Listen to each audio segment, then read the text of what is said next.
Good morning. Psalm 34 of David, when he presented to be insane before Abimelech, who drove him away and he left. Interesting. I'll just note, that's just interesting and funny. And if you don't know the story of David, you should read it. But when he acted insane in front of Abimelech, it's kind of cool.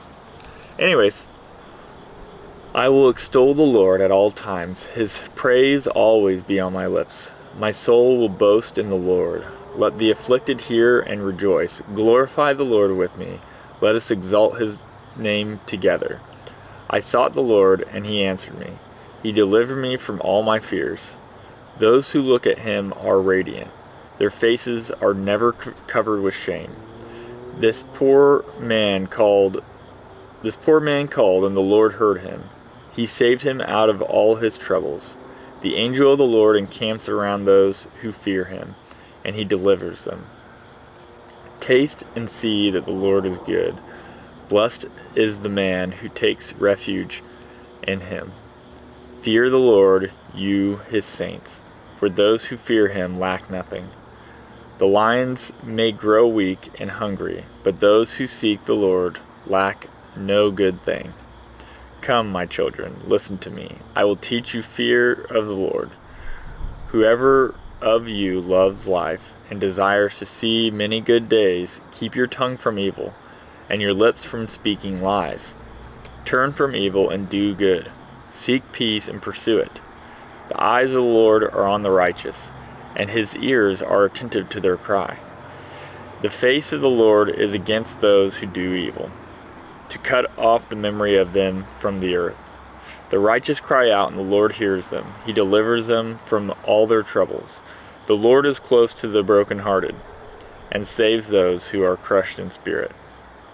A righteous man may have many troubles, but the Lord delivers him from them all. He protects all his bones.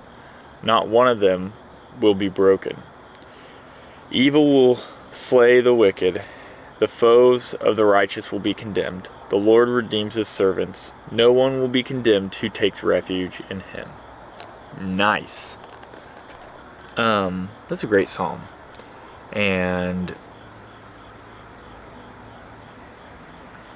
I don't know, just a thought with that is, in light of the New Testament, the gospel, and salvation comes through Christ, and it's his work that it's a gift of God that is our salvation. But I think there's still something to be said about it doesn't negate these things about who God is, and you look at what David's saying throughout the Psalms, and it's kind of I love Proverbs, which we'll get into eventually, and Ecclesiastes, and it's just because we're saved by grace, your works aren't going to save you. They can't. And it's I could go on about that, but it is interesting that David in Psalm 34, and he's talking about those who live righteous, God will rescue you out of your troubles. And he's you'll have a lot of troubles, but God will rescue you from all of them. And I just think, I think of, when Jesus says, don't worry about tomorrow, because tomorrow will have its own worries. And that, he takes care of the sparrow, how much more is he going to take care of you, and things like that. And it does make me wonder, I think God is gracious and merciful, and he walks with us, and we're not perfect, and he's a loving, good father.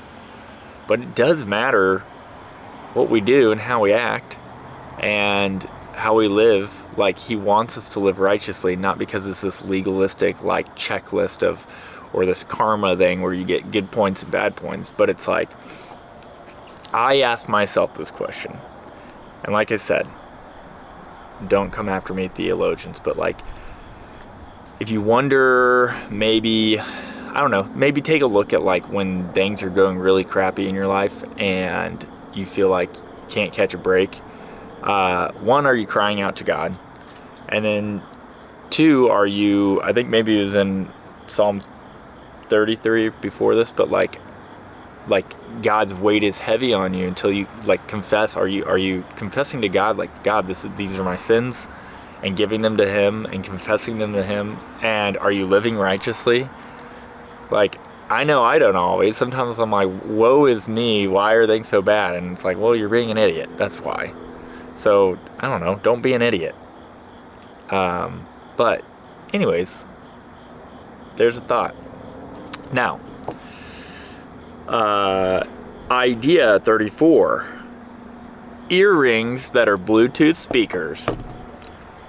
I can't say that it makes the most logical sense, but they sound goofy and fun. And I don't wear earrings, but I think if you have little earrings that have little speakers, it could be really bad for your ears. I don't know.